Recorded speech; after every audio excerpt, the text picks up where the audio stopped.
देखिए आज हम सीखने जा रहे हैं क्लास 6 का साइंस का चैप्टर नंबर 1 जिसका नाम है भोजन कहाँ से प्राप्त करते हैं। यानी कि जो फूड है वो मटेरियल हमें कहाँ से प्राप्त होता है।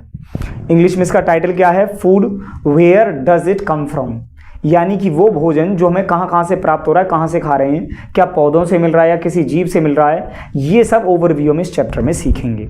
देखिए भोजन जो है हमारे जीवन का एक बहुत ही महत्वपूर्ण हिस्सा है, बहुत ज़्यादा मोस्ट इंपॉर्टेंट है। इसके बिना कोई भी जीवधारी, चाहे वो मनुष्य हो चाहे कोई जानवर हो, कोई भी जिंदा नहीं रह सकता। उनको अपनी एनर्जी प्राप्त करने के लिए या ऊर्जा प्राप्त करने के लिए उन्हें भोजन की आवश्यकता पड़ती है। और भोजन की आवश्यकता को पूरा करने के लिए ये भोजन हमें या तो खेती बाड़ी से या पेड़ पौधों से प्राप्त होता है या फिर जीव जंतुओं से प्राप्त होता है। जैसा कि आप इस डायग्राम में अगर गौर करके देखें तो ऑर्गेनिक फार्मिंग यहाँ जैसे लिखा हुआ है, नहीं फार्मिंग के थ्रू हमें भोजन प्राप्त होगा। जैसे मान के चलो प्लांट से हमें मिल रहा है, जैसे ये टमाटर मिल रहा है या फल मिलते हैं या सब्जियां मिलती हैं, वो हमें प्लांट्स के थ्रू मिल रही हैं। ठीक है जी, प्लांट्स के थ्रू हमें वेजिटेबल्स, फ्रूट्स, ये सब चीज़ें भोजन के रूप में प्राप्त हो रही हैं, क्योंकि इसी भोजन से हमें सारे कंपोनेंट्स प्राप्त होंगे, विटामिन्स, कार्बोहाइड्रेट्स, ये सब चीज़ें। या जैसे जीव जंतुओं से, जैसे उदाहरण के रूप में काव से हमें मिल्क मिलता है, या और अन्य जीव जंतुओं से हमें मांस भी प्राप्त होता है, ये भी एक भोजन का हिस्सा बनते हैं। तो कहने का ये मतलब हुआ कि हमारे जीवन में भोजन का यानी फूड का बहुत ज़्यादा इंपॉर्टेंस होता है और ये हमें दो चीज़ों से प्राप्त होता है। अगर मैं बात करूं कि जो फूड सप्लाई है वो हमारे लिए हमें दो चीज़ों से मुख्यतः प्राप्त होती है। जैसे एक तो हमें सबसे ज़्यादा प्लांट से प्राप्त होगी, मतलब मोस्टली हमारे खाने पीने की जो चीज़ें हमें प्राप्त हो रही हैं प्लांट्स कह सकते हैं, या हम हिंदी में कहेंगे तो क्या कहेंगे, पौधों से प्राप्त हो रही है हमें, क्योंकि पौधों से हमें फ्रूट्स प्राप्त हो रहे हैं, वेजिटेबल्स प्राप्त हो रही हैं, अनाज प्राप्त हो रहा है। ये सब की सब चीज़ें हमें पेड़ पौधों से ही प्राप्त हो रही हैं। या दूसरा हमें फूड सप्लाई की मैं बात करूं तो कहाँ से प्राप्त होता है, जीव जंतुओं से यानी कि एनिमल से। जैसे अगर मैं बात करूं आपके सामने काव, इससे हमें मिल्क मिलता है, मिल्क से हम चीज़ बना रहे हैं यानी कि पनीर बना रहे हैं, या अन्य दही बना रहे हैं, अन्य पदार्थ खाने पीने की चीज़ें इनसे बनाते रहें, तो ये सब इससे मिल रहा है। या कुछ जीव जंतुओं का प्रयोग मांस के लिए भी किया जाता है, जैसे कि मान के चलो चिकन यानी कि मुर्गी या गॉट, बकरी, इनका इस्तेमाल जो है मांस के रूप में भी किया जाता है।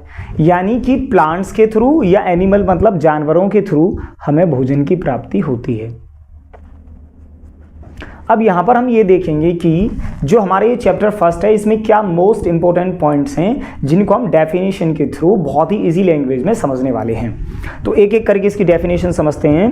तो सबसे पहला जो हम क्वेश्चन लेते हैं इस चैप्टर का कि संगठक किसे कहते हैं। जो इसकी डेफिनेशन अगर हम समझें तो सबसे पहले संगठक किसे कहते हैं, हमारा सबसे पहला क्वेश्चन है। तो देखिए बहुत ही इजी लैंग्वेज में करके मैंने समझाने की कोशिश की है। आप इसे एक फ्रेम में अगर पढ़ेंगे, आराम से प्रैक्टिस करेंगे तो आपको बहुत अच्छे तरीके से ये समझ में आएगा। तो देखें सबसे पहला जो सवाल है वो क्या है हमारे पास, संगठक किसे कहा जाता है, यानी कंपोनेंट्स क्या होते हैं। इसको इंग्लिश में भी हम पढ़ेंगे, अभी इंग्लिश वर्जन भी इसका हम ट्रांसलेट करके सीखेंगे भी, देखेंगे। अभी हम इसको पहले कॉन्सेप्ट को समझते हैं कि संगठक क्या होता है या कंपोनेंट्स क्या होते हैं। तो हम डेफिनेशन के थ्रू समझते हैं